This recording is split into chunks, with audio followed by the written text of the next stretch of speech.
Outside the Beltway with John Fredericks. Talking to Americans outside of Washington, in the heartland, in our cities, and in our communities. About what matters to them. Outside the Beltway with John Fredericks starts now. You're on Outside the Beltway. I'm John Fredericks, and I am your blowtorch, your free speech in America.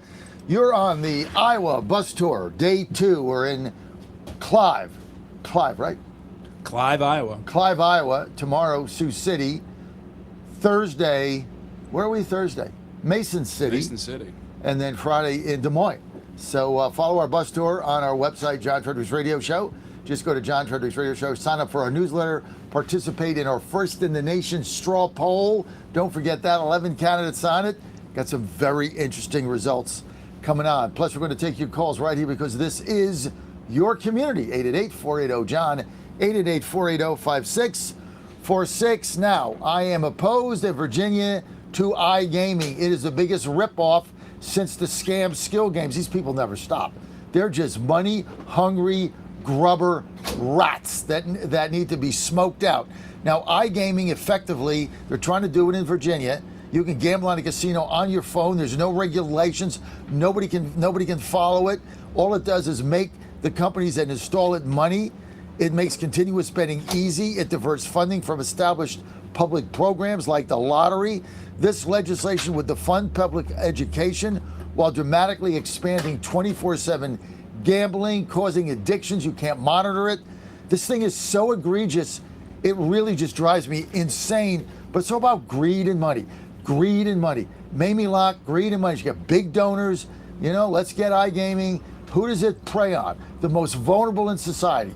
Kids, elderly, people with very low incomes, right? You can lose $50 in 2 seconds. Ridiculous. Research shows it's associated with higher addiction rates. I want it out. Call now. You got to call your local senator now, 804-698-7400, 804-698-7400. Tell them you don't want anything to do with this. Vote no on iGaming. This message paid for the National Association Against iGaming. Obviously, I don't like this bill, Chris. I picked up on that. No doubt about it. I love to gamble, and well, there's a right way and a wrong way. It's a right way, exactly. And you got to protect people from these. Look, 25 years ago, would you ever have thought we'd be legalizing marijuana and gambling and everything else under the sun? Okay, fine, if that's what the people want. But you also have to protect them from themselves. There's some really bad, shady actors out there. And, kids are spending not an hour or two online, social media every day, but they're spending multiple dozens of hours a week just rewiring their brains on these social media sites. And now you're putting gambling, a casino in their pocket.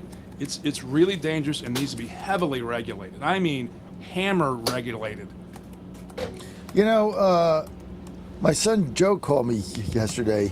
He's all over these Epstein files. Oh, really? Oh, and you know what? His generation, Zoomers, are really upset about the fact that nobody's been held accountable.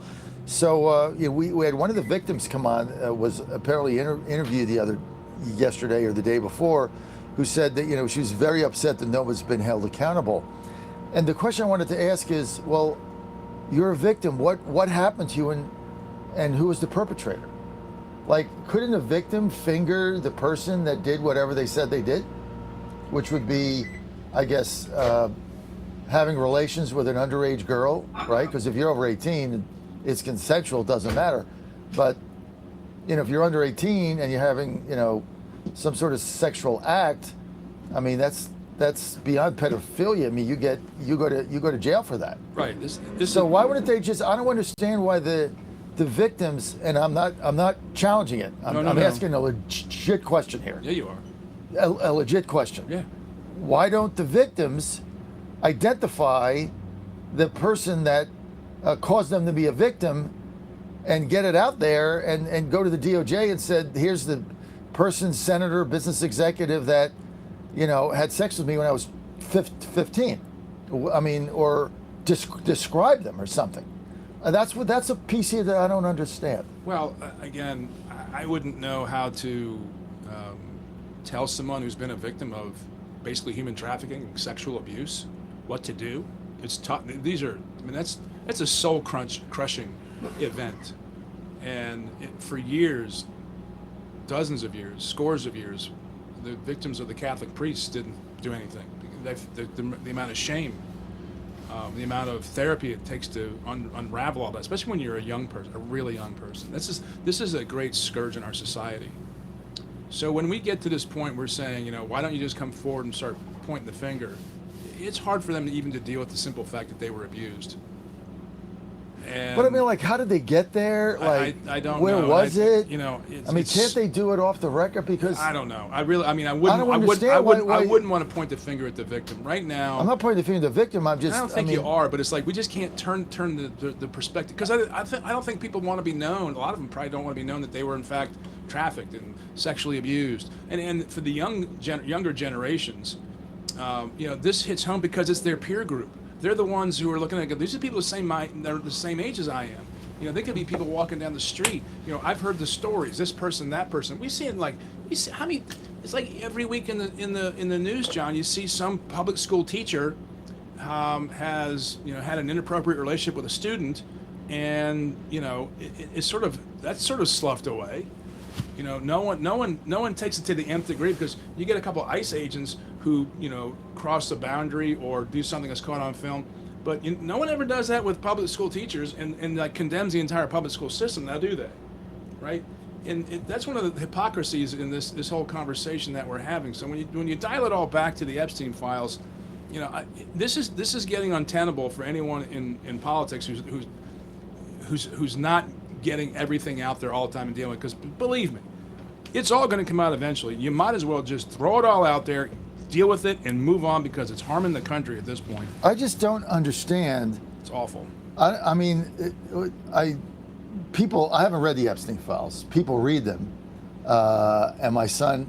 Now my son somebody called me the other day and told me that now they have allegations in there that they were eating babies. Oh God. Okay, now we're getting over the top here. I'm not sure that they were eating babies or there was baby carcasses. I mean, what exactly? We got to. Until there's any evidence, you just can't. You can't continue to go down this rabbit hole. Yeah, well, it's worse. It gets worse. It gets worse. I hear they're eating babies. No, you heard that from someone who heard that and made it up. And then they put it on a video so they can get the because it loses credibility, because it's so this is John. We talked yesterday. When news comes out, it's like scandalous or horrible. I have a 24-hour rule before I'll comment, even to my closest friends or my wife. I'm like, look, well, just wait to see what happens, because more is going to come out. So when you go down this like incredibly shocking what is it elements, you're kind of like, all right, what there's evidence, you just can't make this that people want up. in the Epstein files? I mean, they want the truth. They want someone held accountable that wasn't held accountable in the great financial crisis. Period. No one, the elites in this country, to your point, for over a dozen years, John, has been held accountable for their actions that harm society. And yet you get pulled over for doing 15 miles an hour over the speed limit. You're going to court. And you're going to go to court, and you're going to have to pay. And it's like the burden of proof, it seems to be, the burden of punishment, the burden of all the tax rates, everything else is disproportionate in this country. And people see that. They see the rich guy getting off, right? He's not held accountable. He hops on his plane, he hops on his yacht, and he goes, man. He goes. He just sends his lawyers in to do the job for him. And that eats at people. No one was thrown in jail for the great financial crisis. That's one of the great problems. No, they got golden parachutes and made millions of dollars off it, and had parties in Carmel when they got the bailout. Right. Their lifestyle wasn't hurt. No, it actually went up. Right. And then the bill that Barney Frank passed, Dodd-Frank, that thing, all that did was the big banks ate up all the smaller banks. And then they printed money out the wazoo. And we all got harmed, and nobody's held accountable. No, they printed all the money. Where's the money go? Yachts. It eventually goes to Wall Street. Right. Because that's where it has to go to if you're going to make more money, right? It all aggregates at some point. And because we have half as many publicly traded companies as we used to have 8,000 publicly traded companies. Now 4. Now we're at 4,000. Yep. So that's one of the reasons why the stock market is going up so much. And that's just an index, the Dow Jones index. Why are you firing me up? It's like 6:15 in the morning out here. You got me jacked up and only have one cup of coffee. This is not. That's fair. why you're here. All right, we're gonna go to a quick word. When I get back though, I do want to get. I'm trying to figure out like these Epstein. First of all, Bannon was mentioned it more than anybody. My older son called me and said, "Hey, Dad, you're in the Epstein files." That's me. I'm like, what? What? What am I in the Epstein files? He said, yeah, somebody that was in the files said, oh, I just got off the radio interview with John Fredericks radio show. So I made the Epstein files. So I guess congratulations. I know, right? So I get around, right? A lot of people tell me, but apparently that was in one of the files in some email sent that some guy was just on my show. You're not in the Epstein files. You're in an email. You were mentioned in an email. You can't say you're in the Epstein files. You don't want to say that you're in the Epstein files. It's just not good. I was mentioned in an email means I've arrived, but Bannon was in it more than anybody. I mean, last spring, fall? I was out in the Virgin Islands and took a boat tour and went around to the island. You can't go on the island because apparently it's still well guarded and it's like cameras and everything. But no one even wanted to go in the water around it, like because we don't want anything to do with it. Yeah, it's horrible. It's horrible. That was at the Epstein Island. Epstein Island, yeah. So what was the allegations were that they trafficked underage girls, brought them to the island, and then forced them to have sex with whomever that put there. Yeah, whoever's there. Right. So that was the whole point. Like, come to my island, I'll get you young girls, and back just 2006, Trump was saying this guy was evil. Just came out in the Miami Herald. Well, it just came out yesterday. He said Ghislaine, whatever her name is, Maxwell was evil, and he threw her out of his club. So this is, they all said it was about Trump. It has nothing to do with Trump. But, no. If one of these politicians or one of these elitists, like, what is it, Prince Harry or something? What was it? I think that guy's got some problems. Yeah, he's got some issues. I mean, let's be honest. The royal family's not going to take away your title and your land just because you were mentioned in the files, right? Prince Andrew wasn't. The other thing is we could never find out where Epstein got his money. Like nobody ever actually saw the guy work. Well, there's a lot to unpack there, and there's been a lot of very interesting theories and plausible theories. Not just possible theories, but plausible. Like he was working for other governments. He went after some pretty powerful people and roped them in. It's a tangled web. But we got to get to the bottom of it, really. Absolutely, we do. And we can't do this like we'll send a little bit out at a time, and then it just keeps going and going and going. Look, we should be talking about a lot of issues in this country. And this is a big one. It's an important one. It's very grand scheme of things. But it's very that's what Trump says. But it's very important to Zoomers. I mean, it's very important. It's very important to the country because it's about truth and trust. Truth and trust, and protecting elites. And protecting children. And children. I mean, it's. I mean, pedophilia. I mean, you just can't get lower than that. Oh, God. In my mind, you can't get lower. I mean, I look what Nancy Mace, who's a friend of mine, went through. I mean, she's still to this day, it rattles her life, and she's never gotten over it. And it changes how she sees the world. That's why I understand Mace. A lot of people get upset by her. You go through that as a 15-year-old, it changes the way you look at the world. You got to be sensitive to that. Oh, the stories that women have told me about being treated inappropriately on dates is bad enough. And then you have some that tell you about date rape. Taking advantage of a child like that, what it does to them, how it scars them for the rest of their life. And the problem is, for many, they perpetuate that in their lives and it manifests itself psychologically in some other forms of their behavior. Mm-hmm. So there has to be several levels of dealing with this problem. One, the perpetrators, dealing with them, rooting them out, taking them out of society, putting them away, and then dealing with the victims in a holistic fashion so that they heal and don't continue the problem. Because it's just about, when you get down to it, it's about what you said earlier and what the Zoomers that voted for Trump that are really upset about the Epstein files. Oh man, they are pissed. They're really upset, and it's bad. Talking about my kids get on this subject? Oh my Same God. with mine. Every Zoomer I talk to, Trump Zoomers, yeah, in my sphere, number one issue is accountability with the Epstein files. And crazy. it goes back. It goes back to wild. what we first said. It's about protecting the elites in America.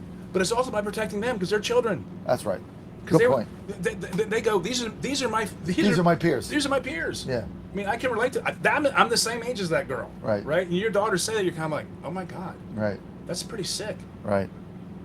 No, that's I mean, my bad girls are news. 32 and 26 now, but you dial it back. So, you know, so I guess they 15, released 20 years. They released all these files, and so what happens? I mean, nobody, like, well, here's one of the problems. there's nothing in the files that says this person did this Right. at this time, and that's illegal, and we're going to go put the handcuffs on him or Right. get a warrant or something. Well, see, that's one of the problems we have in our society is that we're not dealing with the actual problem. We deal with the proposed problem or the suggested problem, and then it gets mob justice. Because so John Fredericks, you're in the Epstein files, not something you want to tout, but that's not something you want replicated, right? No. Because you didn't do anything. You had nothing to do with this. You were mentioned in an email, hey, I just got off John Fredericks. Oh, by the way, whatever they were talking about.